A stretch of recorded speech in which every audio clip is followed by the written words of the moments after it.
I'm back again, but I'm not going to talk about Doctor Who or Star Trek or anything.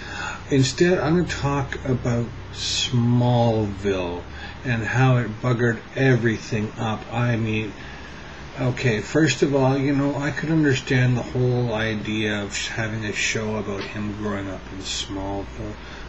But what gets me is that if Clark Kent or Kal-El or Superman was raised in Smallville like he was, and the whole area that was infested with kryptonite like they did in Smallville, he'd be sick all the time.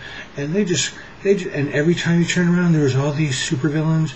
And of course, Clark beat him up, even though he was surrounded by kryptonite. Some of them got their power, most of them got their powers from kryptonite, and it didn't matter because they still got beaten up by Clark. But there was no Superman, no. And then there was the red and blue Blur. It's because he wore a red coat and blue pants and a blue T-shirt, and he ran around really fast, and they called him the red and blue Blur. And then the next season, he was just the Blur, yeah. And that's how he started coming around, with just the Blur.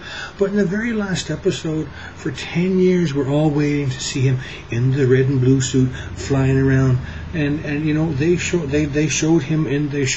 suit flying like computer generated and all that, but they never actually gave a close-up shot of the actor playing Soup in the suit. It was just always fun. It was just from the head up, and maybe some cape was flapping in the background, and it wasn't very nice because they just screwed it all up. They have no idea. And then Soup was, when Clark Kent was working at Daily Planet, in every Superman storyline, whenever Clark was at the Daily Planet, Superman was up in the skies flying around saving the world.